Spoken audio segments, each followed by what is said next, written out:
Now, the Communications Authority has suspended a directive banning all television and radio stations from broadcasting demonstrations live. The authority notifying the public of the suspension in keeping with orders issued by Justice John Chigiti of the High Court on Wednesday following a judicial review motion filed by the Katiba Institute and the Kenya Human Rights Commission. Katiba, KHRC and the Law Society of Kenya, in separate motions, also secured orders for the restoration of signals of stations deplatformed as a result of CA's directive. Interior Cabinet Secretary Kipchumba Murkomen has, however, stated that President William Ruto's administration will be guided by national security and not court orders. The Communications Authority of Kenya on Thursday suspended a directive banning all television and radio stations from broadcasting demonstrations live. The authority suspended the directive issued on Wednesday following court orders issued by Justices John Chigiti and Chigiti following two separate applications for conservatory orders made by the Katiba Institute and Kenya Human Rights Commission and another by the Law Society of Kenya. Interior Cabinet Secretary Kipchumba Murkomen on Thursday, however, backed CA's directive banning live broadcast of demonstrations on the grounds that media helped mobilize demonstrators. Most of the media houses are working very hard during the onset of protest, telling people, oh yeah, wengine wamekuja, sasa tayari ndio hawa. They interviewing people in the street, tell them, what do you tell those who are still at home? But what was even of greater concern to me is some of the media stations whose job was directing the protesters.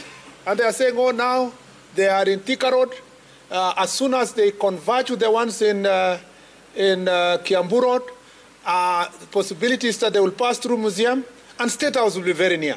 The Cabinet Secretary saying the Kenya Kwanza administration would not hesitate to take such a move again, regardless of court orders. It is easy. I can suffer a court order. I can pay for a court order or so forth, but I cannot pay for people's lives when they die. And I cannot return back the nation. So I would rather appear before a judge in a still working country and explain why I made a particular decision than to doubt myself and say, I cannot make this decision, and then tomorrow there is no country. There is even no judge to explain to.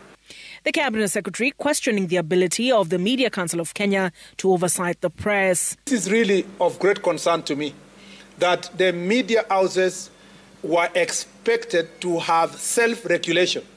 Apart from, at the end of the day, even the media houses are doing business in Kenya. If this country bans, just because you wanted to sell newspapers, you wanted to do media engagement, it's a loss to everybody. The Cabinet Secretary taking particular issue with the Standard Group.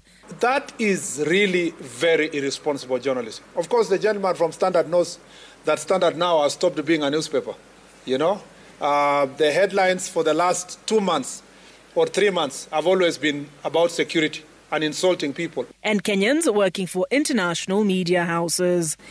And some of the reporters are so happy, they think they have achieved because they are being, cheered in Western countries. They think it's very nice to come and report about your country negatively. Olive Burrows, Citizen TV.